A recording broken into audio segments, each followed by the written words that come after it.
자, 안녕하세요. 복숭아 카페 여러분. 자, 오늘은 이제 저번 시간 이어서 이제 지방행정 조직 부분을 이제 살펴볼 텐데요. 그 전에 이제 중앙정치기구와 관련된 이제 기출 문제를 좀 풀고 넘어갈게요. 몇 페이지 펴보시냐면 70페이지 펴보세요. 자, 거기 이제 70페이지는 이제 좀 약간 거시적인 문제예요. 그래서 고려 왕조, 조선 왕조의 중앙 권력 구조의 내용과 역할 분단에 대한 이제 물어보는 건데, 내용을 이제 보면 4-1번을 보면 권력구조 공통된 이념의 연원을 50자 이내에 쓰시오 이렇게 했는데, 자, 요거는 이제 뭐와 관련된 거냐면 주대와 관련된 거죠. 주대. 예. 그래갖고 보통 이제 주대는 주나라 예법을 관련된 내용들을 이제 적어놓은 것이 주대고, 그리고 주공이라는 사람이 만들어졌다고 이제 보고 있잖아요. 근데 이 주대는 예전에 말한 것처럼 유교적인 경전이지만 실제로는 법과적 내용들이 되게 많아요. 그래서 중국에서 개혁 정치할 때 이 주대를 많이 인용하고, 그리고 주대는 국가의 어떤 공개념, 간섭 같은 걸 되게 이제 강조하죠. 그래서 조선 건국 초기에 이제 주도 세력들도 이 주대에 되게 주목을 했어. 특히 이제 정도전이 관심 있는 책이 두 가지가 있다고 했죠. 주대하고 맹자. 그래서 이 주대는 그 고조 왕조를 폐하고 이제 조선의 새로운 왕조를 만들 때 정책 방향이나 어떤 시스템 도입 때 많이 인용을 했는데, 요게 주대의 주요 내용이 국가의 간섭이야. 공개념. 그래서 예를 들어 이제 공익 우선주의를 내세워갖고 토지의 공존제도, 상업의 시전체제, 그 다음에 수공업의 간장수공업, 수상업에 보면 어장이나 공영 이런 것도 있고, 자, 이런 것들을 이제 모든 국가가 통제하고 계획하는 그런 것들을 이제 동개념적 개념을 강조했다. 이렇게 이제 보시면 되겠죠. 그래서 거기에 이제 연원을 어디에 찾는다? 주대와 관련된 내용들 쭉 쓰시면 될 것 같아요. 자, 그 다음에 4-2번 같은 경우에 보면 고조 조선왕조의 정책결정과 시행부서의 역할 부담을 500제를 쓰시오. 이렇게 했거든요. 자, 요거는 이제 너무 이게 막연하고 되게 거시적인 것 때문에 여기에 설명 못 드리겠고, 3편 제가 기출문제 분석에 이제 실어놨어요. 좀 보시면 될 것 같고요. 그 다음에 4번을 보면 이것도 너무 이제 막연하죠. 4-3번도 조선에서 중앙정부의 구조 변화된 내용을 500자 이내로 쓰시오. 아마 이제 의정부 6조 체제에서 나중에 비변사 체제로 넘어가는 그런 것들을 쓰라고 하는 것 같아요. 예. 그래서 이런 것들은 쓰시면 될 것 같아요. 예. 근데 이런 것들은 이런 이제 최근의 문제하고 경향하고 좀 맞지가 않아요. 그러니까 아마 논술 형태는 이제 맞을 수 있는데, 이런 것들은 이제 나올 가능성 별로 없는데, 이런 게 있구나 하면 보고 넘어가시면 될 것 같아요. 이 부분은. 자, 그 다음에 뒤에 넘어가서 이제 본격적 내용을 들어가 볼게요. 자, 몇 페이지 표 보시냐면요. 171페이지 표 보세요. 기본 강의표.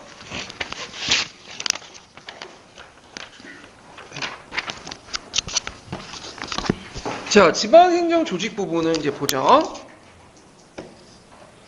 자, 조선시대 지방행정 특징은 이제 고려시대와 비교해 봐야 돼요. 특징은 이제 다른 시대와 이제 비교해가지고 어떤 부분이 두드릴 때 이제 우리가 특징이라고 얘기하죠.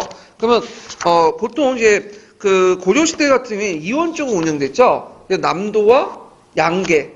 그래서 이렇게 있는데, 이것이 고려 후기를 거치면서, 팔도로 다 일원화됐어요. 그래서 도가 일원화된 시스템이죠. 그래서 이제 이때부터 남도의 도가 모든 시스템 지방행정기구의 최고 행정 단위가 됐다. 이렇게 이제 기억을 해주시면 되고요. 그 다음에 여기에 또 특징이 뭐냐면 330여 개의 군현에 수령을 파견했어. 그래서 이권적 지배를 했다. 이건 고려시대와 비교해 볼 수 있죠. 고려시대는 어떤 특징을 가지고 있어요? 고려시대는 모든 군현에 다 파견한 게 아니죠. 주군과 주현에만 파견했죠. 주군과 주현에. 그 다음에 향서 부곡이 다 폐지됐어. 그래서 일반 군현으로 했고, 이게 예전에 시험 문제였는데 조선 태조 때 이제 했던 거죠. 근데 그 이전부터는 조금씩 폐지돼서 일반 군현 들어가게 되고요. 그래서 신분적 성격보다는 행정적 성격이 강했다. 그래서 고려시대는 자기가 어디에 속하였다 따라서 그 자기의 신분이 결정이 돼 버려. 그래서 이제 이것이 개서적 본관제라고 이제 저번에 설명했는데, 주와 주군과 속현 간에 속군 간에 뭐예요? 이런 행정구역사의 신분적 성격이 되게 강했는데, 상대적으로 볼 때 조선시대는 신분적 성격보다는 행정적 성격이 더 강했다. 이렇게 이제 보시면 돼요. 물론 완전히 없어진 건 아니에요. 그래서 그렇지만 이제 고조시대 비교해 볼 땐 그렇다는 거 있고요. 향리의 지위가 어떻게 돼요? 격화됐죠. 예전에 고조시대 향리는 고조시대 향리는 뭐야? 항상 중앙 지배층의 공급처였어. 그래서 과거 시험이나 이런 걸 통해서 지방 향리들이 문벌 귀족으로 이제 성장할 수 있었는데 이것이 이제 조선 초기까지 좀 있다가 차단이 돼 버린 거야. 그래서 향리들은 과거 시험을 볼 수 있어요. 일단 법제적으로. 근데 간행적으로 막았죠. 그래서 향리대 과거 시험을 보려면 단서가 있어. 어떤 거냐? 일단 수령이 허가를 맡아야 돼. 자기가 문과를 보겠다면 절대 허가 안 내주죠. 그리고 시험을 봐야 돼. 그래서 4경 정도의 이제 경서 중에 하나를 골라가지고 적어도 조 이상, 우 이상은 받아야 돼. 근데 아무리 읽어도 우 이상 안 나와. 왜? 다 미도 강등돼 있고요. 그래서 절대 허락을 안 해주는 거야. 그래서 제도적으로는 시험을 볼 수 있지만 간행적으로 막아버린 거죠. 그냥. 예.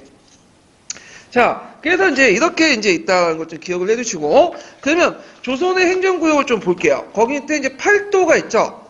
팔도의 최고 수령은 누구예요? 감찰사고, 감찰사가 있는 걸 감형이라고 하죠. 감형. 그래서 감찰사는 되게 종 2품 정도 돼요. 종 2품. 예. 그리고 이제 이 감찰사는 부윤도 같이 겸하고 있어요. 그래서 전주, 의주, 평양, 항흥 이런 지역이 있고 그 감찰사는 부윤도 같이 겸하고 있고요. 그다음 부사가 있는데 자 밑에 이제 부, 목, 군효는 이제 감찰사 밑에 일렬적으로 예속이 돼 있어요. 그러니까 상하 관계가 아니에요. 그래서 작은 년의 그 수령은 큰 년의 수령보다는 풍계는 낮지만 그렇다고 해서 풍계가 낮다고 해서 상하 관계가 아니고 누구부터 다 밑에 있는 거죠? 감찰사 밑에 있는 거야. 그래서 부는 이제 중요한 요충지에 이제 부가 이제 설정돼 있죠. 그래갖고 이제 대개 부에는 부윤과 부사가 있어.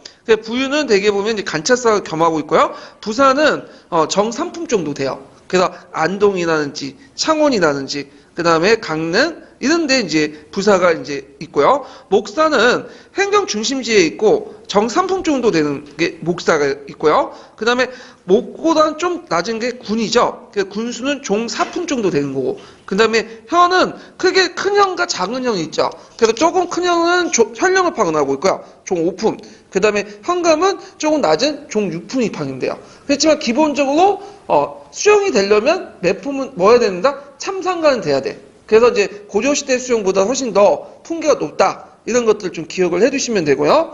자, 그 다음에 여기까지는 주로 이제 중앙에 관리들이 파견하는 거고, 면리통 같은 경우에는 이건 다른 거죠.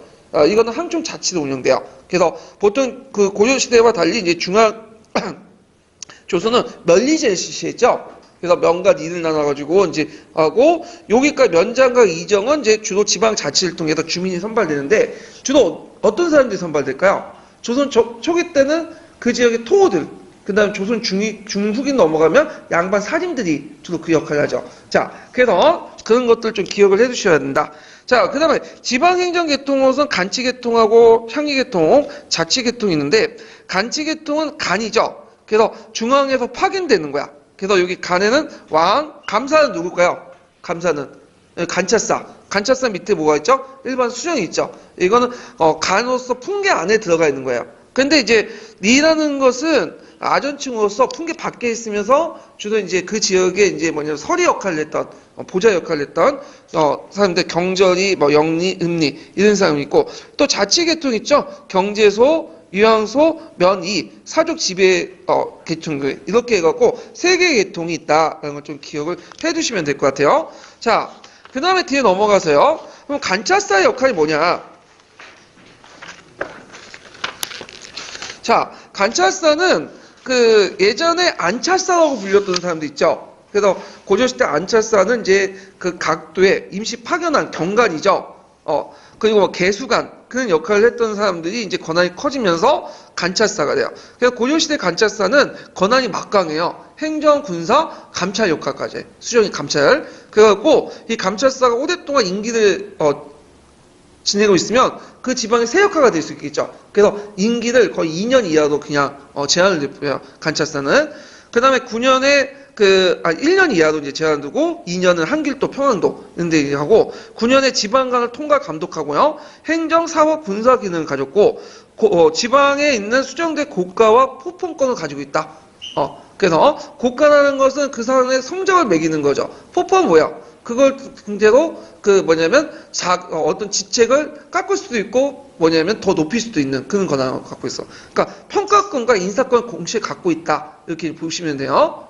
예. 그래서 그 간찰사는 이제 종이품으로서 이런 그 당상관 지위에 있는 사람이다. 이렇게 보시면 되고요. 이 사람의 임기는 아까 말한 360일 넘지 못하고 1년을. 다만 이제 한글 평안도 같은 경우에는 변경지다 보니까 그 지역 사정을 좀 알아야 되겠죠. 그래서 2년 정도 돼요. 예.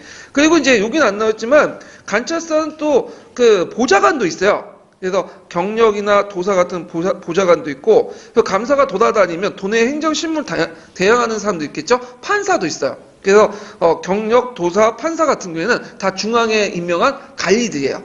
예, 그래서 있고, 그다음 수령인데 수령은 간찰사 밑에서 이제 지방행정을 담당했던 각 군현의 외관직인데요. 네. 수령은 주, 부, 군, 현으로 나누죠. 면적과 인구에 따라서 이제 분류하고 수령 밑에 이제 뭐냐면 일렬적으로 병행해갖고 이제 종속돼 있다. 이렇게 보면 돼요. 자, 수령의 권한과 건재를 볼게요. 수령은 권한도 마찬가지로 간찰사와 거의 비슷해요. 지방의 행정, 사법, 군사권까지 장악하는데 특히 진간체제에서는 수령이 군대를 이끄는 권한을 가지고 있어요. 그 다음에 부민고소금지법. 그래서 이 부민고소금지법은 왜 만들었냐면 원래 이제 조선 초기 때 이제 지방 관리들이 내려오면 수령이 가려면 지방 토호들 무시했어. 유한 풍광들이. 왜냐면 자기보다 풍계가 좀 낮고 그 다음에 좀 못 배우고 그 다음에 이제 비밀이 없거든요. 세력이 없다 보니까 무시하고 만약에 자기 말을 안 들으면 뭐냐면 지도세도 모르게 이제 죽었어요. 그래갖고 그 전설의 고향에 보면 수령들 많이 죽는 거 있죠? 이거는 다 조선 초기 때요. 죽여놓고는 뭐라고 얘기하냐면 귀신이 봐서 죽었다. 이런 식으로 이제 중앙에 올려놓는 거죠. 그래서 이제 하도 이게 많으니까 이 지방 토호들 효율적으로 통제하기 위해서 부민고소 금지법을 냈어요. 그래서 자기 군내에 있는 부민들은 절대 자기 군수를 고발하지 못해요. 근데 다른 그 지역에 있는 사람은 고발할 수 있어. 예, 이렇게 부민고소 금지법인데 그 밑에 깔려있는 건 뭐냐? 성리학적인 어떤 유교윤리가 깔려있는 거야. 왜냐면 지방의 수령은 일종의 뭐예요? 부모야.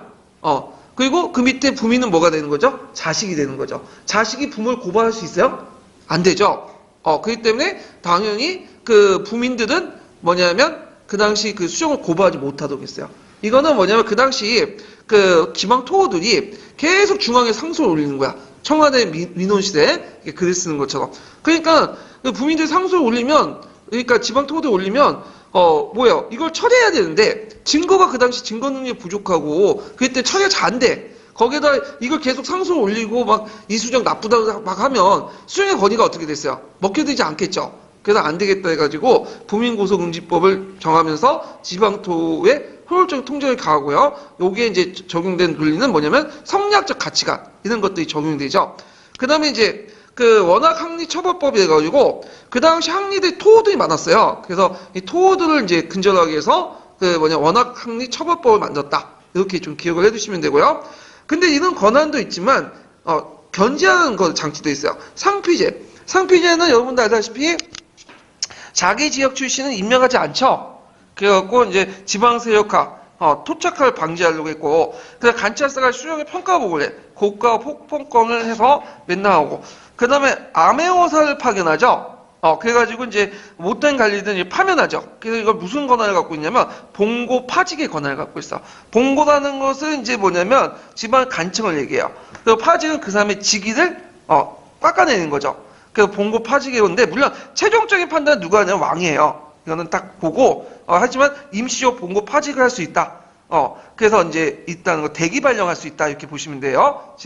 자, 그래서 이제 이런 게 있고 그 다음에 이제 여기는 안 나왔죠. 수령의 임기는 여기 좀 적어놓으세요.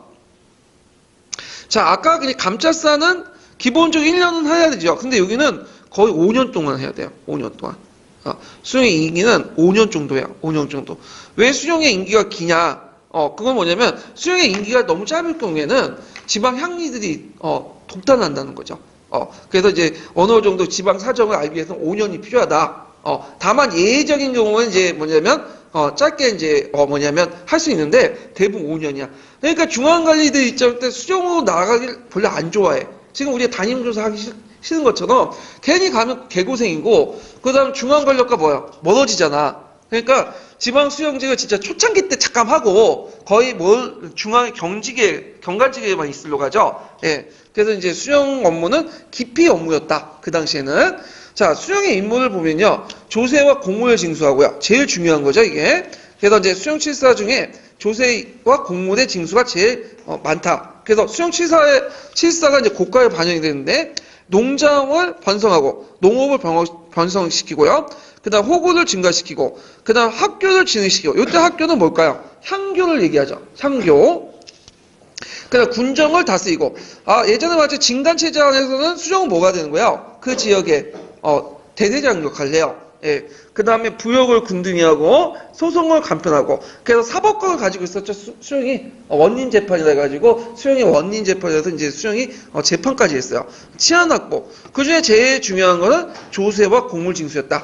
이렇게 이제 기억을 해주시면 되고요. 자, 그 다음에 수령과 관찰사의 관계를 보면 행정체계상 뭐야? 그 모두 병렬조 직속상관 감사의 밑에 있어요. 그리고 그래서 이제 그 아무리 큰 목사라도 그 밑에 군현에 있는 이제 군수나 현령 간의 상하 관계는 아니에요. 근데 단 진간체제 안에서는 그 군사직을 업무할 경우에는 담당할 경우에는 상하 관계 잠시 성립할 수 있어. 만약에 이제 진간체제에서 이제 그 주변에 적들이 쳐들어와요. 그러면 어떻게 했어요? 그 주변에 이제 작은 현령과 현감들이 군대를 이끌고 저기 읍성을 모인단 말이야. 그 읍성은 되게 어떤 사람들이 있냐면 목사들이 있어요. 거기 목사들. 그 목사하고 그 군수와 그 현령 간의 관계는 어떻게 되는 거야? 상하 관계가 형성이 되는 거야. 이 거진 중심의 체제에서는 이럴 때만 상하 관계가 형성되고 나머지는 그냥 뭐냐면 품계가 높고 낮은 뿐이지 상호 뭐냐면 직급이 예속 관계가 아니에요. 이거는요. 자, 그 다음에 면리제를 이제 조선시대 때 시작됐죠. 조선시대 때 왜 시작됐냐면 그 당시 고려 후기 때부터 이제 인구가 점점 늘어나요. 그리고 이제 그 인구가 늘어나면서 이걸 좀 효율적으로 통제할 필요가 있어. 그래서 정부가 이제 그 자연촌이 아니라 행정청 단위로 해갖고 면리제를 실시했다. 그래서 보통 동서남북 해가지고 이렇게 면리제를 실시했어요. 행정청 중심으로. 예. 그래서 어떤 형상까지 있냐면 같은 마을인데도 뭐냐면 행정적 네가 다를 수가 있어. 그래서 지금도 그렇죠. 우리가 뭐 같은 동이라도 같이 사는데도 불구하고 집 하나 차이에 따라서 어떻게 돼요? 옆에는 1동이 되고 옆에는 또 옆집은 2동이 되잖아.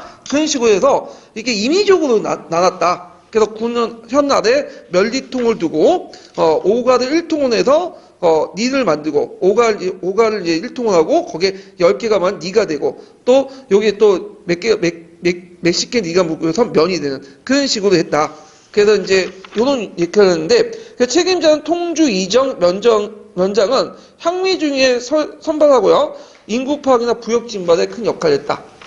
그래서 이는 면장들에게는 여러 가지 특권을 줘요. 부역을 면제시켜주죠. 조세나. 이건 좀 나중에 좀 얘기를 할게요. 그래서 이제 면리제가 실시되면서 중앙의 집권력이 어떻게 될까요? 강해지죠. 그리고 항리 세력은 약화됐다 이렇게 좀 보시면 돼. 근데 한용운 씨는 또 다른 견해를 또 제시하고 있어요. 그래서 항리 세력이 오히려 강화됐다. 왜냐하면 그 부역 증반이라든지 이런 것들은 그대로 이제 뭐냐면 항리들이 담당을 했기 때문에 강해졌다는데 전반적으로 그냥 항리 세력이 약화됐다. 중앙 집권이 강화됐다. 이런 것들이 이제 전반적인 의견이에요. 자, 그 다음에 이제 그 관련된 이제 기출 문제 잠깐 풀어볼까요? 몇 번을 푸냐면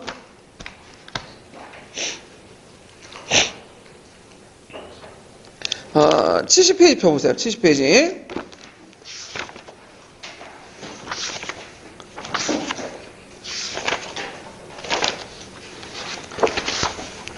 자, 조선 초기 때 지방행정조직에 대한 설명 오는 것은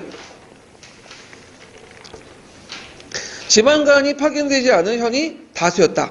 아니죠. 지방간이 파견되지 않은 현이 거의 없어졌죠, 이제. 자, 다 파견됐고, 그 다음 2번을 보면 지방행정단위가 육방조직을 갖췄다. 이거 맞아요. 그래서 향리직제에서 육방으로 편성됐는데 되게 이제 이방, 호방, 형방을 상공형이라고 해서 되게 중요시했고요. 조선 초기 때는 육방 중에 수석 호장이 누구냐면 호방이었어, 호방. 그래서 요 당시 수령이 부재 시에는 호방이 수령 역할을 했죠. 근데 조선 후기 때는 누가 이제 수석 그 항이냐면 이방이 수석 항이죠. 예, 그래갖고 이제 이렇게 좀 바뀌긴 했지만 육방 조직이 있었고요. 그 다음에 그 당시 경제서와 유황소를 통합해서 사신간 제도를 했다. 이건 아니죠. 사신간 제도가 경제서와 유황소 분리되기 시작했죠. 고려 후기 때부터. 향촌 자치를 허용하면서 향소 부곡이 많아지고 자연 총량이 성장했다. 아니죠. 향촌 자치가 이제 허용하면서 향소 부곡이 아예 없어지고 그 다음에 행정총찬이도 해갖고 면리제가 편성이 돼 있죠. 근데 참 여기에서 잠깐 주의할 건 뭐냐면 조선 초기는 행정총이에요. 근데 조선 후기 때 들어가면서 다시 면리제가 행정촌을 기준으로 하는 게 아니라 자연촌 기준으로 바뀌어요. 예. 그래서 자연촌 안에서 뭐냐면 니가 형성되고 그걸 통해서 몇 개 모이는 게 면이 되는 거예요. 예, 이렇게 이제 기억을 해두시면 될 것 같아요. 예. 자, 그래서 이제 요 내용들이 있고요. 그 다음에 다시 내용 들어가서 유황소를 보죠. 유황소는 되게 중요하죠. 별표 2개 쳐놓으세요. 유황소는 이제 가끔씩 시험 문제 나오는 부분이야. 그래서 이제 많이 봐둘 필요는 있어요. 자, 유황소를 제가 한번 정리를 해봤어요. 이거 유황소도 상당히 이제 변화 과정들이 많은데, 자, 유황소는 이제 어디에서 초점을 맞춰야 되냐? 유황소를 둘러싸고 있는 권력관계 대립 측면에서 좀 보셔야 돼요. 그래서 이걸 이제 보면.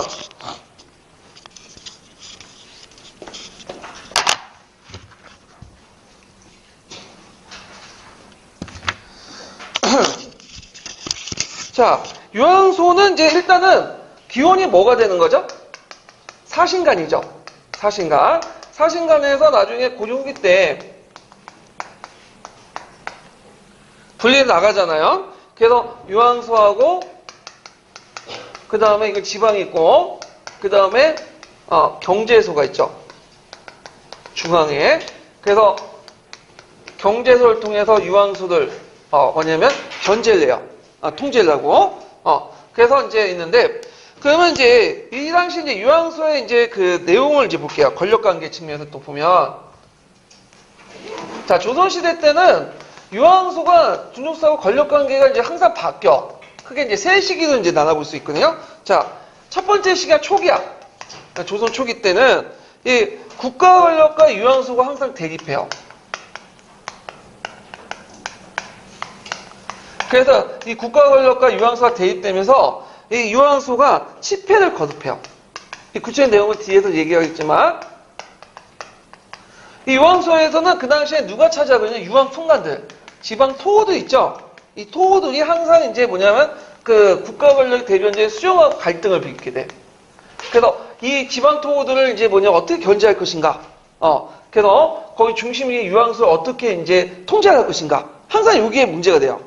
결국에는 이제 나중에 그 이시의 난 있죠. 예전에 설명했지 이시의 난을 계기로 해가지고 그 뭐냐면 여길 중심으로 해서 유황소를 중심으로 해서 뭐예요? 반란이 났잖아요. 네. 그래서 유황소가 어떻게 돼요? 세조 때 일시 또 폐지되죠. 네. 이렇게 이제 볼 수가 있고. 자, 중기한 후기 때, 조선 중기한 후기 때도 이제 있는데 중기를 좀 볼게요. 자, 요때 중기한 이제 올 때 이제 중기하고 이제 후기 때는 어떤 특징을 가지고 있냐면, 요거는 이제 여기는 국가 권력과 유황소, 그러니까 중앙 권력과 지방 세력 싸움이잖아요. 근데 여기는 지방 세력, 지방 항총 사회를 누가 장악할 것인가? 주도권 싸움이야. 항총 사회 내부의 주도권 싸움이야. 그래서 이제 중기 때는 이제 보면 이게 이제 그 뭐냐면 15세기에서 한 16세기 중반.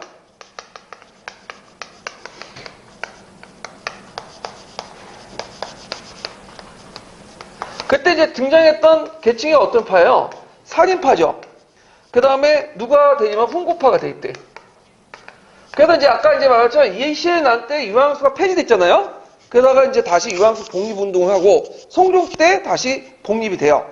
근데 원래 이제 살인파가 유황소를 이제 뭐냐면 복귀시키려고 했던 게 뭐냐면 독립시키는 목적이 뭐냐면 요길 기반으로 해서 누굴 제압하겠다는 거야. 훈구파를 제압하겠다고 했는데 막상 독립을 해놨더니 누가 장악을 했거든요. 유황소를. 초기 훈구파들 장악했잖아. 그러니까 이제 살인파들이 이에 대항해서 이제 사마소를 설립하고 그 다음에 또 항약을 보급하려고 하죠. 항약 보급 운동. 결국에는 선조 때 들어가면서 이제 홍고파가 없어지죠. 그러면서 유황소가 이제 누가 장악하게 돼요? 살인파들이 장악하고, 심지어는 이때 들어가면 선조 말년에 들어가면 임진왜란 끝날 때는 아예 경제소가 폐지돼. 경제소가. 그래서 유황소가 예전에 경제소 통제를 받았잖아. 그래서 경제소에서 이제 통제를 받기 때문에 유황소 항임들 있죠? 자수 별감을 누가 임명했어요? 경제소에서 임명인데, 이제 경제소가 폐지되고, 뭐냐면 유황소가 이제 독자주고 자수 별감을 선출해. 물론 그 형식적으로는 수령이 임명하지만 그 안에서 이제 이미 이제 선출한 걸 수령이 추인해주는 꼴이 되는 거죠. 그래서 유황소가 이때부터 이제 한약과 결부돼가지고 이걸 뭐라고 한다? 한약이 열리는 장소 해서 향청이라고 불려지죠. 유황소가. 그래서 이제 여기에서는 이제 후기 때는 요때 이건 유황소라고 불리고 항청이라고 부르는데, 아까 이제 말했지만 유황소가 뭐가 연결되어 있다고 했죠?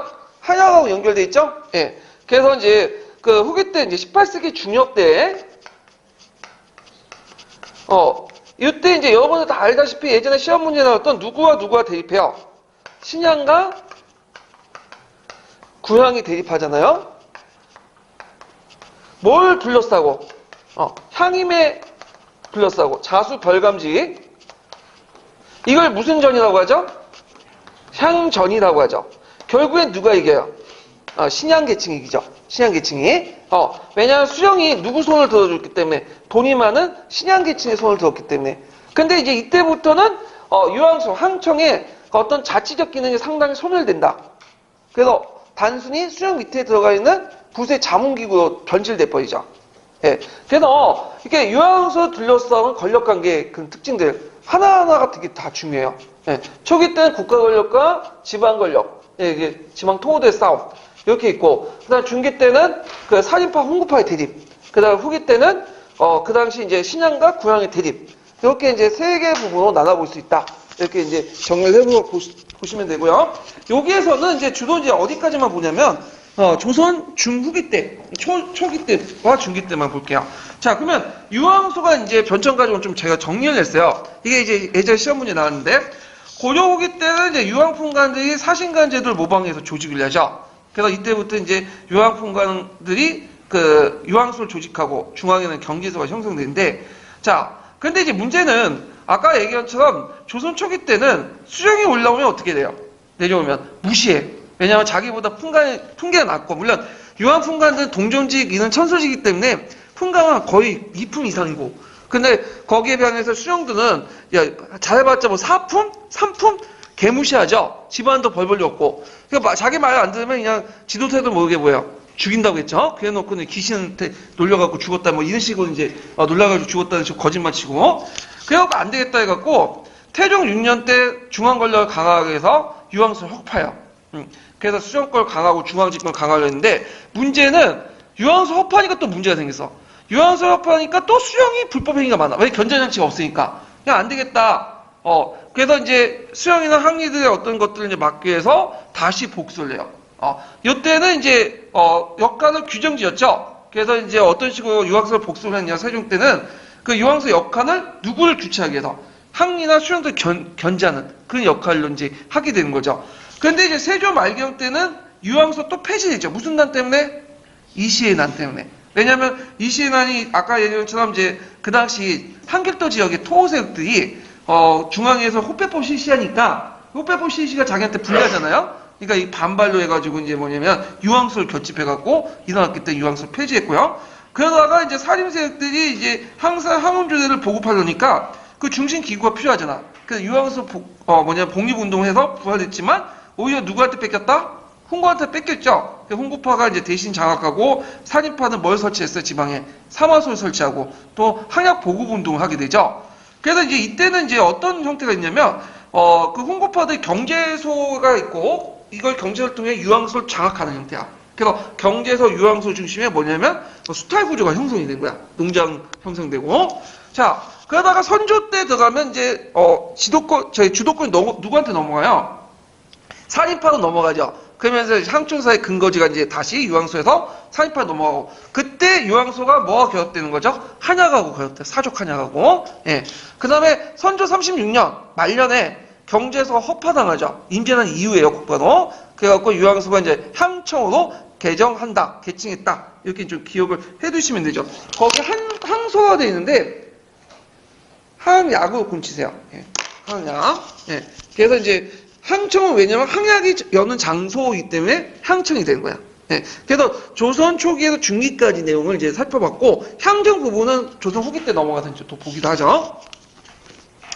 자, 그래서 이제 다시 이제 내용을 이제 보면요. 형성 배경은 여마서초 때 유황풍관들이 고조시대 사신관 제도를 모방해서 조직을 했고, 그래서 이제 항양과 연결돼서 항아는 이제 작성해요. 그래서 이거는 중기 때 내용인데, 그래서 항아는 항약에 참여할 수 있는 명단을 들어가는 거죠. 그래서 이제 그 항안에 들어가야지만 양반층이 구성이 돼.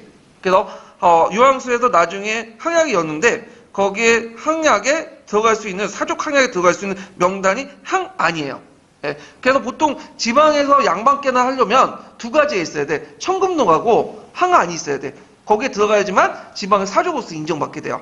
자, 그래서 이 역할을 보면 이게 초기 때 역할인데, 되게 이제 사족과 수령과의 타협하면서 운영하고 풍속 교정, 그 다음에 악재량리 규찰, 수령 자문 보자, 정년시달, 9년달에 부과된 부세를 농민들에 배정하고 징수하는 그런 역할을 하고요. 그때 이제 작부제라고 해서, 거기에 이제 작부제는 뭐냐면, 8결당 한 명이 책임지고, 거기 돌아가면서 여러 가지 이제 곡물 같은 것들, 세금을 징수를 해요. 그러면 그 사람들을 주로 면세 명예권도, 이게 작부제야. 그래서 이제 이 작부제 운영 방식이 19세기 전까지 계속 있는데, 작부를 누가 담당하냐, 그 책임자를, 누가 담당하냐, 호수를 누가 담당하냐면, 되게 그 지역의 향인들이 담당해요. 향인들은 지방 토호거나, 조선 중기는 누구예요? 양반 사족들이겠죠. 그러다 보니까 이제 이게 상당히 떡고물 크기 때문에 나중에 18세기 후반 때 공동납제나 총액자 실시되니까 양반들 세금이 많아지잖아요? 그러니까 향임을 둘러싸고 뭐가 일어난 거야? 향전이 일어난 거야. 예. 그래서 이런 것도 연결시켜서 보시면 될 것 같아요. 자, 그 다음에 수령을 압박한다. 법제상은 이게 불가능하지만 수령들을 은근슬쩍 압박해. 그래서 조선 중기 이럴 때는 사족들이 이제 날칠 때는 수령도 붙여놓고 아니면 족치고 그래요 그래가지고 이게 실제로 가능했다는 거. 그 다음에 유황소 항의 임명권, 주요 공무 결정권은 이제 가졌다. 잠깐만요. 이거는 제가 이제 잘못 경제소 관련된 내용이네요. 예, 뒤에 다시 얘기할게요. 제가 이거 잘못 보고 좀 기억하는데, 자, 거기에 이제 다시 니은을 놓을게요. 경제소 얘기하다가 갑자기 걸렸던 잘못 봐갖고. 자, 거기 니은을 보면 자율적인 규약인 항규를 제정하고요. 예, 항약의 관련된 규정이죠. 그 다음에 여론을 수렴하면서 백성을 교화한다. 그래서 기획과 관련된 내용은 주로 어디 부분과 관련된 조선 초기 때 내용이고요. 니은과 관련된 것은 사족들이 장악할 때 내용이에요. 예, 그래서 이런 것들 이제 구분해서 보시면 될 것 같고요. 그 다음에 이제 경제소 부분을 볼게요. 경제소. 자, 경제소는 고려말 재경관인과 유황풍관이 분화되면서 재경관이 경제소를 설립하고 유황풍관층은 유황소를 설립하죠. 재경관이는 어떤 사람이면 그 지역의 출신자 중에 서울에 올라온 사람들이에요. 그래서 서울에 올라가서 관리 생활을 하는 사람들을 이제 얘기를 하는 거죠.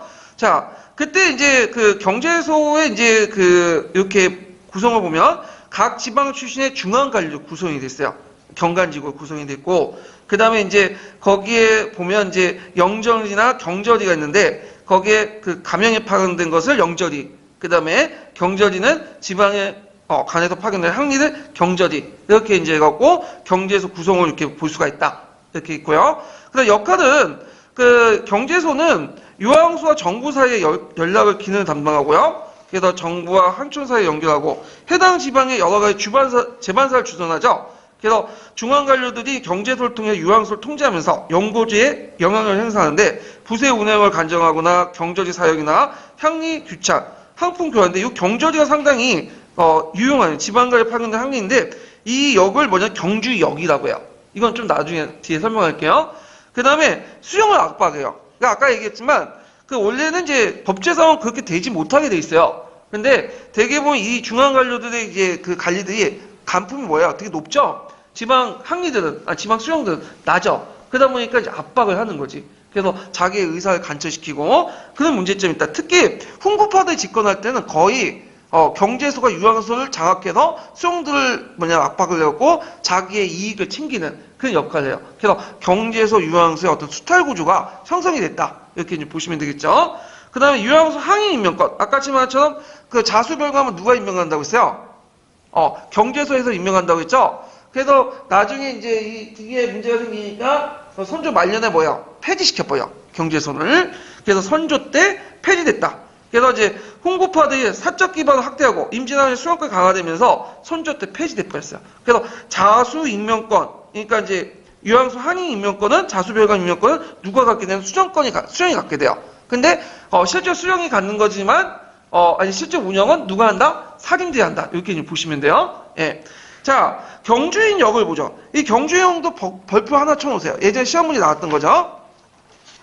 자, 보통 주인자가 붙으면 어떤 거냐? 사주인, 경주인 이런 것들이 붙으면 중개하다는 뜻이야. 중개하다. 그래서 원래는 이 경주역을 누가 담당했냐면 경절이가 담당했어요. 경절이. 이 경절이는 뭐냐면 지방 간에서 경제에서 파견된 아전을 얘기해요. 왜 파견했냐면 지금처럼 뭐 정보통신이 발달하지 않았던 시대에 지방의 여러 가지 업무나 사무들을 뭐냐면 처리하기 위해서는 아전들이 왔다 갔다 해야 돼. 그걸. 그래서 중앙에 지방의 아전들이 와가지고 머물러서 여러 가지 지방의 역할들, 지방의 어떤 업무들 처리해줬어요. 이게 경절이가 했던 것이 경주인역인데 그 역의 내용을 보면요. 중앙과 지방의 연락 담당, 문서 전달하거나 부세 상납, 그 다음에 군인들 올라오잖아요. 그래갖고 이제 징발돼서 군인이 오면 얘들 신변도 책임지고, 그 다음에 지방 공납물 대납을 해줬다.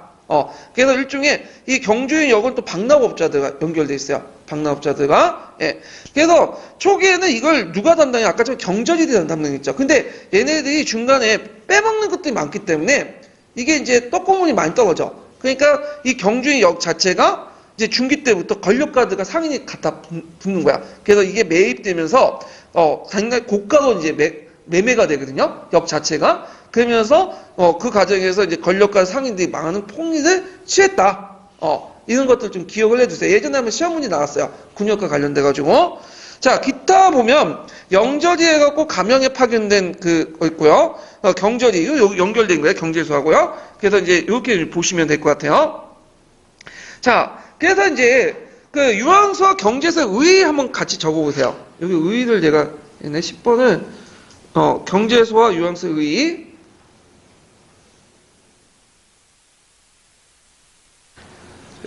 자, 지방 양반과 향리의 협조를 얻어서 지방 양반과 향리의 협조를 얻어서 지방 통치의 효과를 제고시켰다. 지방 양반과 향리 협조를 얻어서 지방 통치의 효과를 제고시켰고요. 지방 세력을 견제로 통해서 중앙 집권을 강화했다. 지방 세력의 견제를 통해 중앙 집권을 강화시켰다. 이게 이제 유황소와 경제소의 의 이렇게 이제 보시면 되겠죠. 자, 그래서 이제 있고 그러면 지금 했던 경주인 역이 있죠. 요걸 이제 한번 관련된 기출 근거를 찾아볼게요. 몇 페이지 보시면 기출 근거편 1244페이지 펴보세요.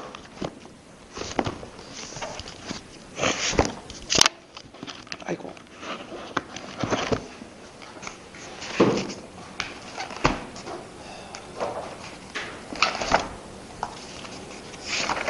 이게 예전에 한번 경주인 역에 관련된 내용이 나왔거든요. 근데 문제가 이거 되게 어려운 문제예요. 이거 국편이나 논문 찾아봐야 있는 거지 통론에 있는 내용이 아니에요. 예. 그래갖고 이제 있는데 어떤 분이 그러면 어떻게 공부해요 했는데 그냥 포기하세요. 그런 거는 그거 어떻게 논문 다 찾아보고 있어. 예, 그래서 쓰려고 낸 건데. 자, 그러면 이제 그 360번을 좀 볼게요. 자, 여기 줄치는 부분만 볼게요. 경주인 역이 뭐냐? 경주인의 임무는 중앙과 지방 사이의 잡다한 일들을 주선함으로써 연락관계를 긴밀한 한편 향천과 같이 지방 간을 견제하기도 했다. 주로 성상노. 성상노는 뭐냐면 보통 노비에 보면 선상노비가 있어요. 그래서 이제 얘네들은 이제 지방에 있어서 잠깐 이제 교대로 서울 올라와서 역을 이제 천역을 담당하는 거죠. 대표적인 게 기생들이 이제 지방 기생들이 올려가지고 뭐 중앙에 올라와서 흥청대거나 뭐 그런 것도 다 그런 역 중에 하나예요. 자, 그다음 도망간 선상도의 보조. 그러니까 도망간 놈이 있어. 그러면 그거 보충시켜줘야 돼. 그다음 대동복 실시 전에는 공물상납 그리고 부세상납도 다 했고요. 그다음 서울에 올라온 관리나 군인들이 그 각 강체에 배치하고 종사할 때 그들 신분을 보호할 책임도 있고 역에 복무했던 자가 도망가잖아요. 상관하지 않을 경우에 그 보상을 하며 중앙과 지방 간의 어떤 문서 전달, 각종 공납물이 도착하지 못할 경우에 또 대납하는 책임도 있어요.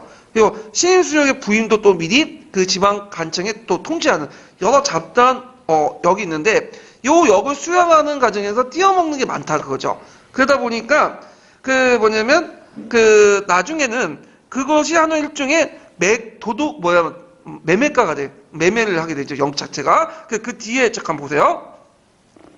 자, 그 대동법제 실시 이후부터 박납을 폐단할 주의고자 했으나 후기까지 거의 시정되지 못했고 오히려 합법적인 공물에 물품을 조달할 수 있게 됨으로써 이들의 역은 이권했다. 그러니까 요 경주인 역들이 일종의 박납업자들이 되게 많아요. 그러니까 박납업자가 일종의 경주인 역을 사는 거야. 그래서 이게 이제 경주 역 자체가 고가로 매매돼요. 그래서 이걸 둘러싸고 이제 뭐냐면 그 경주 역을 둘러싸고 그 당시 이제 많은 그 고가 매매를 통해서 지방 고위직 관리들이나 그 다음에 상인들이 그걸 사게 그 매입을 하고요. 그러면서 농민 수탈이 더 강해졌다.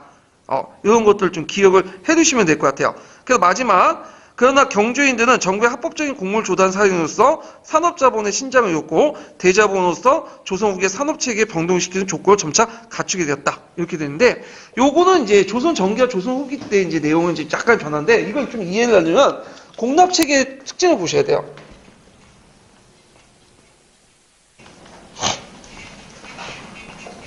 특히 경주인 역에서 제일 많이 띄어먹을 수 있는 게 박납이야.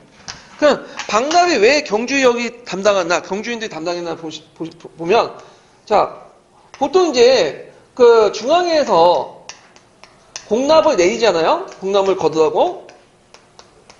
근데 이거는 9년 단위로 내리는 거예요. 그러니까 한 개인에게 내리는 게 아니에요. 호가한테. 근데 지방에서는 이걸 9년 단위로 할당을 내리면 예를 들어서 이제 33 뭐 1000근 정도 바쳐라. 중앙에 내리잖아요. 그러면 그 호에다가 배당을 하는 거야. 그러면 그 밑에 있는 이제 농민들은 어떻게 산삼을 가가지고 뭐냐면 열심히 캐와가지고 갖다 바친단 말이야. 그러니까 농민들 입장에는 이거는 노동이에요. 일종의. 그렇기 때문에 예전처럼 공납을 크게 봐서 뭐에 속한다고 했어요? 요역에 속한다고 했죠? 예. 그래서 이제 있는데 얘네들이 이제 갖다 바치면 그걸 가지고 이제 청구를 마련해갖고 이제 누가 경절이가 그걸 가지고 와서 뭐예요? 중앙에 바치는 거야. 근데 이제 여기에서 문제가 생겨요. 점태라는 게 있어.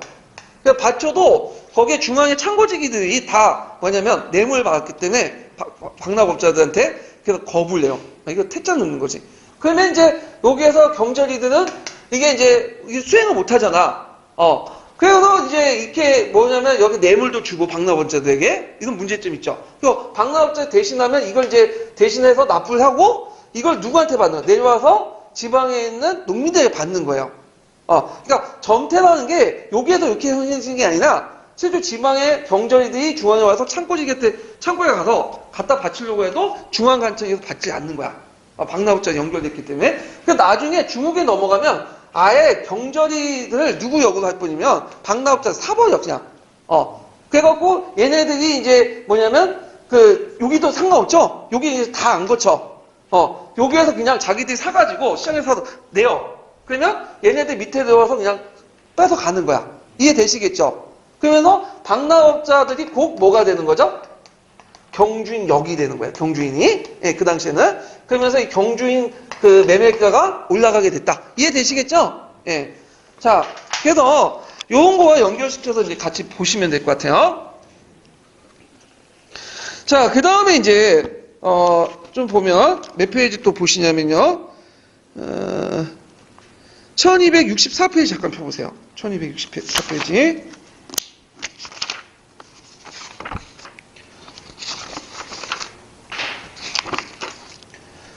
자, 1264페이지에 보면 364번을 볼까요? 364번, 잠깐만요. 이게 잘못 적어놨네.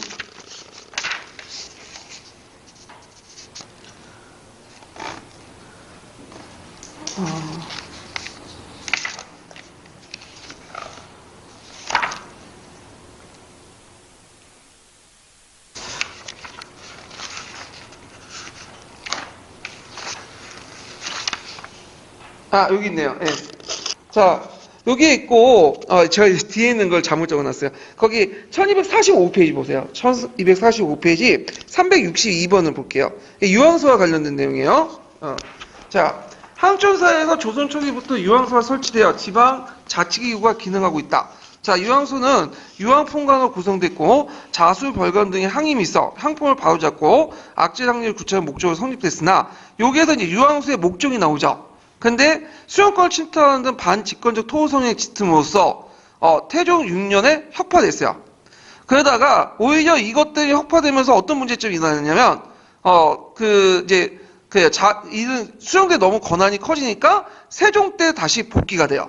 예, 그 내용들이 있고요.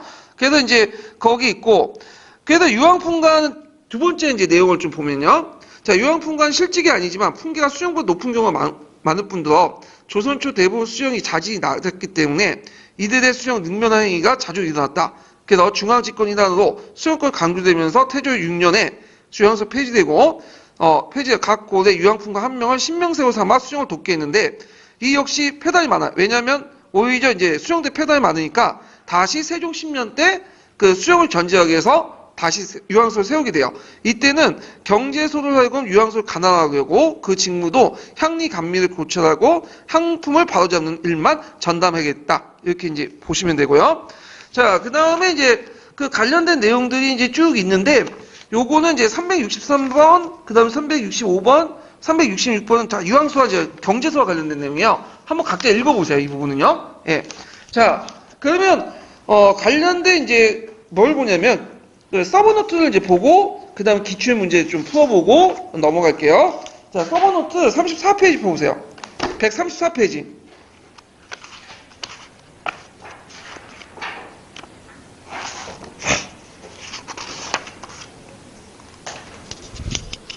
자, 이제 지방제도와 관련된 내용들 한번 쭉 볼게요. 자, 계통을 보면 아까 전에 간치, 자치, 중간에 있는 그런 계층이 있죠. 그래서 이런 것도 있고 향리 계통에 이제 세 가지 계통이 있고요. 그다음 지방제도 중앙집권하면 인원화돼 있고 직존체제였고 면리제 시제였고 향리세력들이 격화됐다.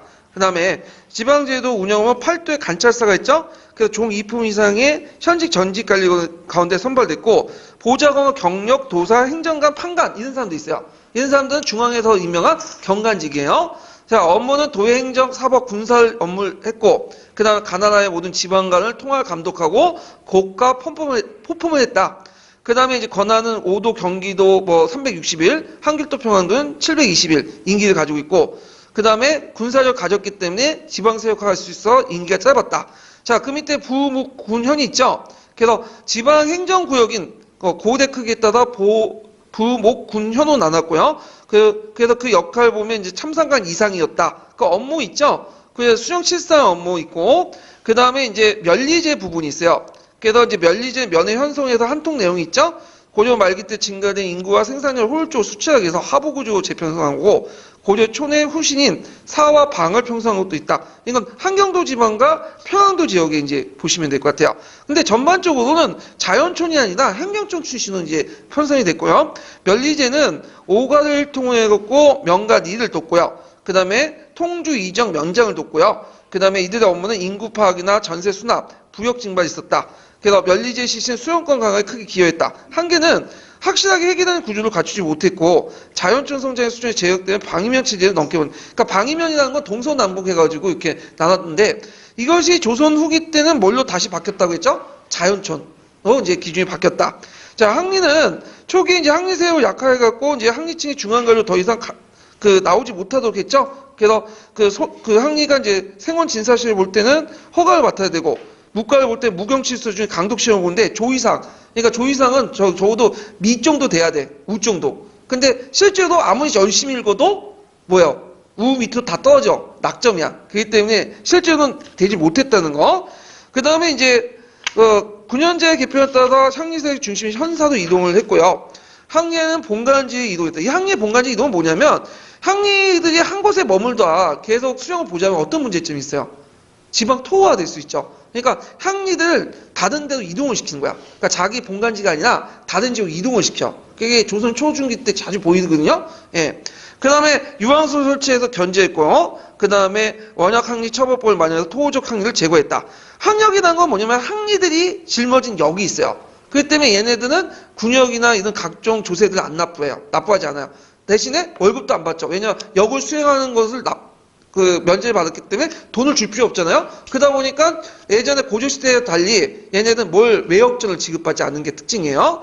그래서 세습적으로 이제 지방 간의 행정심을 담당했고 육방을 나눴고요. 육방 항리가 부담했고 호적정리, 공부, 요역, 군역을 하고 군역 감독을 했고 녹봉은 지급되지 않았고 외역전도 지급되지 않았다. 왜냐하면 항역이라는 거 군역 대신 했기 때문에 그런 거죠.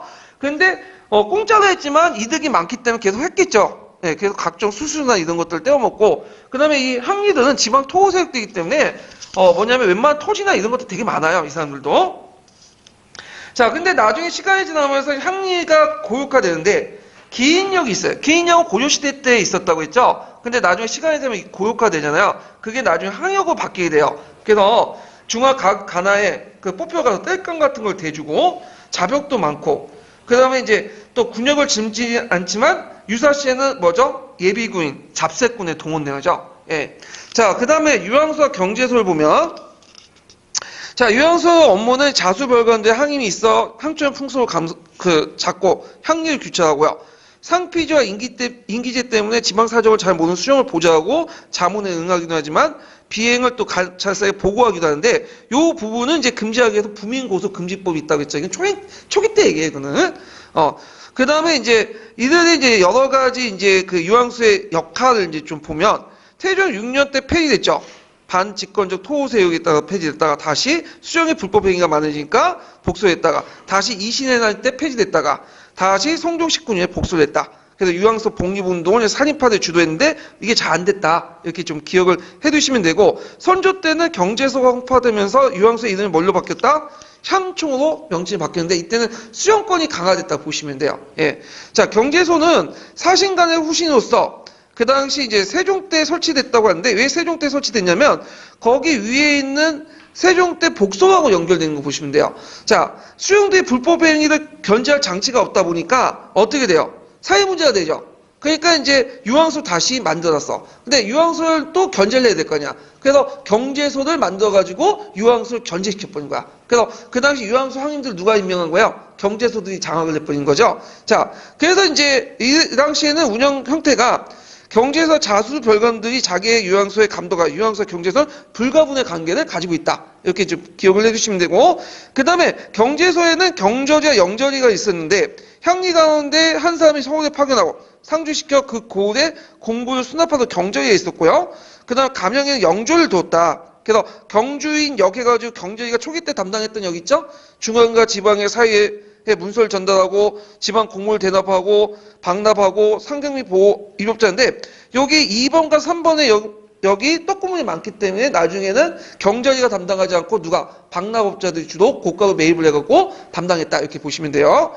그 의의는 아까 이제 제가 불려드린 것처럼 유황소 경제소 경저리 제도는 모두 지방과 양반의 협정을 얻어서 지방 통치의 효과를 높이고 중앙 집권을 강화시키려고 했다. 이렇게 이제 보시면 돼요.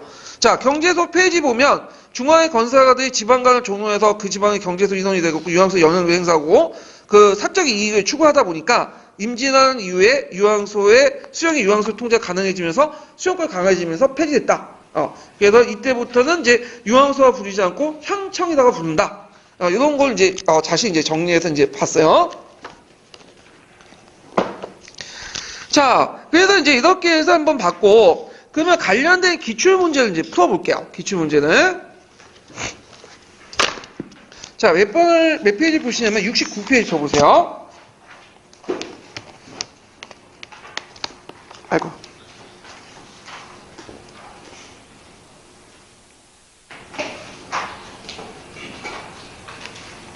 자, 69페이지 1번 문제 볼까요? 1번 문제.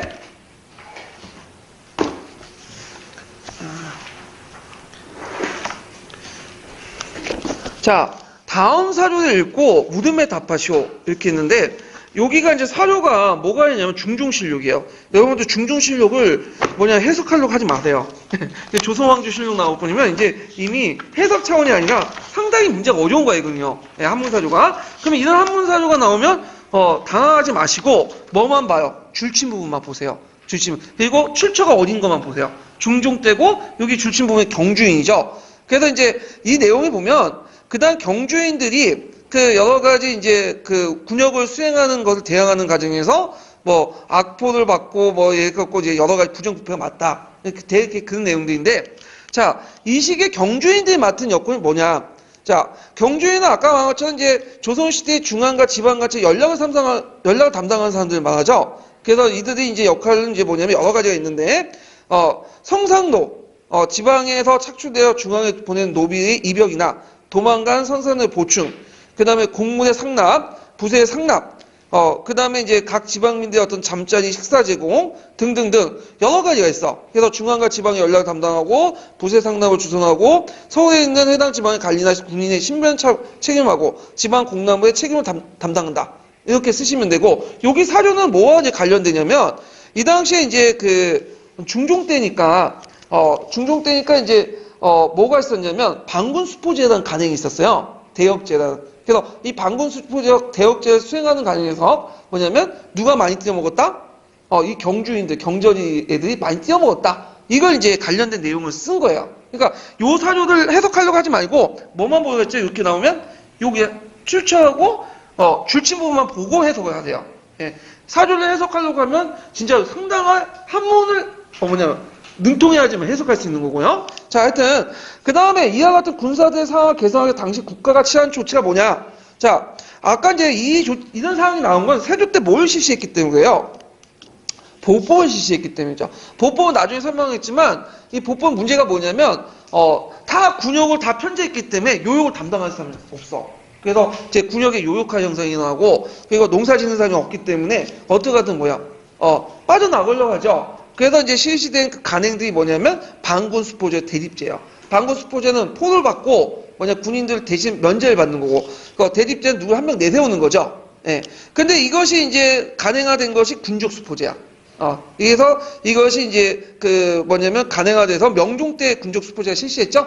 예. 그런 것들과 연결시켜서요. 그래서 중종 그 전에니까 간행하기 이제 법제하기 이전에 그 간행화됐던 방군수포제와 관련된 내용이고요. 이건 군역과 관련된 부분이니까 나중에 좀 더 설명할게요. 자, 그 다음에 2번을 보면, 자, 2번은 이제 요거 내용을 보면 가와 나에 들어갈 기구의 명칭을 각각 쓰고 그 밑줄친 기역에 요청한 이유를 한 가지 쓰시오. 그리고 가와 나의 관계를 서술해 보시오. 이렇게 했는데, 일단은 이제 한자 사료를 모르면 뭘 보라고 했어요? 예? 출처를 보면 되죠. 태종실록이고, 그 다음에 성종실록이고, 성종실록인데, 자, 여기 보면 이제 그 사헌부의 이제 호응이 시무 7조를 올리면서 그 당시 부목군현에 유황소를 설치하고, 그러니까 항원을 가운데 이를 만들기 전에 유황소 설치하고, 그 다음에 여기에 헉파한다. 태조 6년에 유황소 헉파한다고 있죠? 헉거. 자, 헉파한다는 것은 왜 헉파하냐? 왜 헉파한다 했어요? 이거는 배경지식 필요하죠? 자, 수용권을 침탈하는 등 반집권적 토호 세력이 강화되기 때문에 이렇게 쓰시면 돼요. 예, 그래서 수령을 능멸하는 행위가 자주 일어나고, 이런 것들을 쭉 쓰시면 되고요.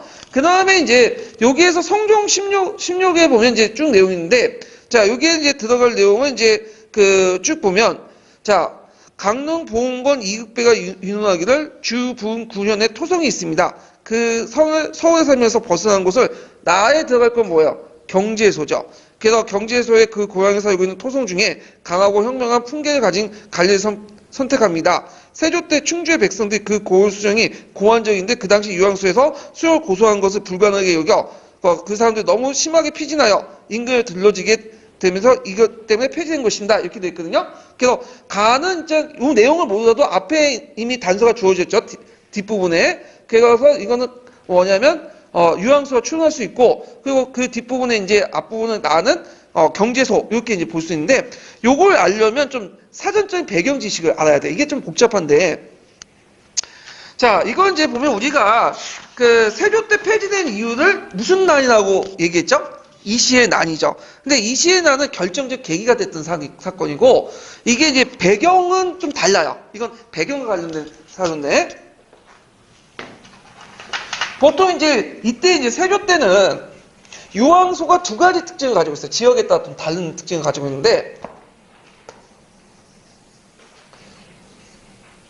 자 한경도와 평양도 지역의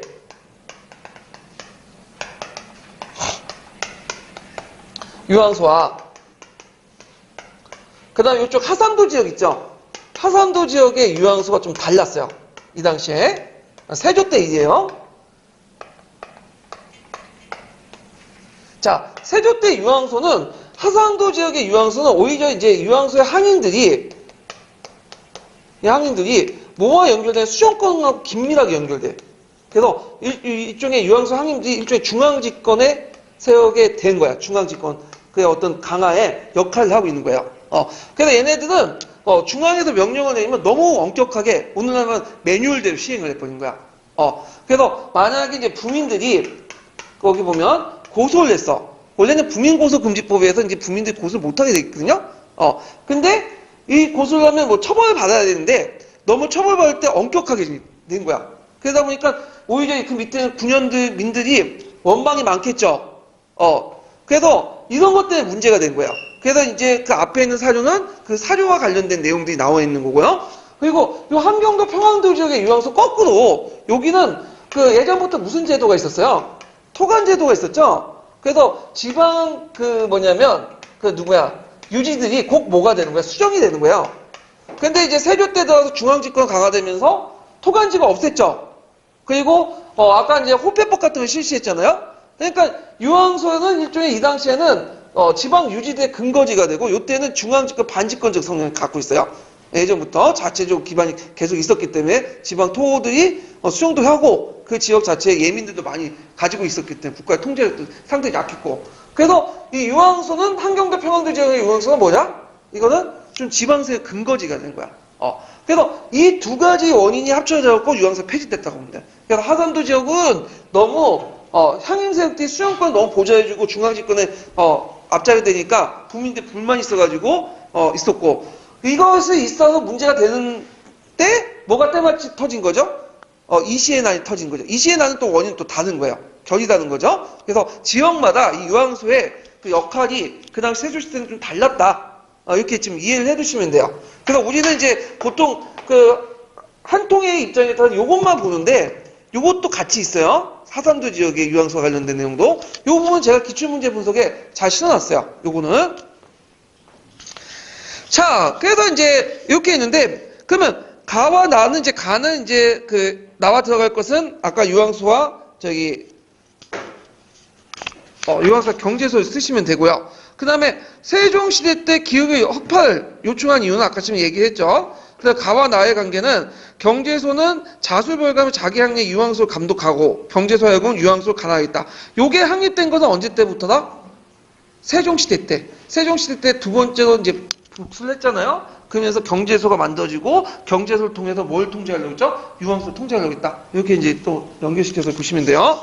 자, 그러면 이제 총괄평가 문제를 좀 풀어볼게요. 56페이지 펴보세요. 56페이지.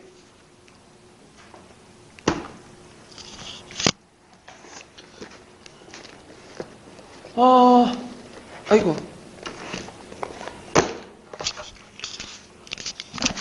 자, 56페이지 30번 문제인가요? 이게? 네.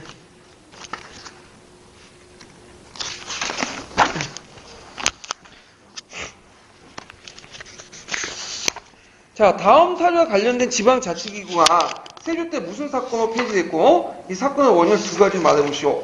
그리고 산입파 입장에서 사료가 쓰여진 당시에 이 기구의 문제점을 서술해보시오. 이렇게 했는데 요거는 이제 성종실록과 관련된 내용인데 성종실록과 관련된 내용은 제가 이제 아까쯤에 연결돼서 얘기를 했을 거예요. 그래서 그때 이제 성종실록과 관련돼서 그때 이제 왜 세조시대 때 살인 유황소 폐지인가 그 내용들은 이제 있는데 자 이때 지방자치기구는 세조 때 폐지한 계기가 됐던 사건을 뭐라고 쓰시면 되겠죠? 이시의 난을 쓰시면 되죠. 이시의 난. 그래서 이시의 난이 폐지했는데 이 사건의 원인이 뭐예요? 이 원인을 물어보거든요. 원인은 중앙집권을 강화할 통해 토관지기파하고 경관을 임명했다. 이렇게 쓰시면 되죠. 그 당시에는 이제 그 세조 때는 훈구파들이 집권했잖아. 한 명에 이른 사람들이. 근데 자기들 아는 사람들을 임명해야 되는데 자리가 부족한 거야. 하사람도 지역에. 그러니까 경관직을 어디에? 예전에 토관을 임명했던 걸 다 폐하고 중앙에서 파견한 거죠. 그거에 대한 불만. 그 다음에 여기 있고, 그 다음에 이제 또 하나가 이제 뭐냐면, 호패법 강화. 아까 이제 호패법 강화하면서, 자기 그 밑에 지방토호 밑에 예민들이 뭐예요? 다 중앙에서 이제 군역 파악 대상이 되잖아요? 이런 것들이 문제점. 자, 그런 것도 있고, 문제점은, 이 당시 이제 있고, 살인파 입장 사료가 쓰여진 당시에 이 기구의 문제점을 이제 좀 보면, 자, 요때는 이제 수용에 의해서 장악되어 간주도에 변질되어 제주세의 자치적 기능이 하락됐다 이렇게 쓰시면 돼요. 성종 때 기껏 복설을 했는데 막상 누가 그 다음 훈구파들이 장악을 해버린 거야. 그래서 얘네들이 이제 사마수를 설치하고 대신에 대응해서 이렇게 했죠. 한약 기능을 강화시키고 요 내용들 이제 쓰시면 되고요. 자, 그러면 이제 다시 내용을 들어가서 군역과 관련된 내용을 이제 볼게요. 군역제도와 관련된 내용도 시험 문제 자주 나오죠. 그래서 잘 파악할 필요가 있어요. 근데 이거 많이 한 것 같은데 제가 지금 몇 시죠 근데? 네, 좀 쉬었다 하죠. 네.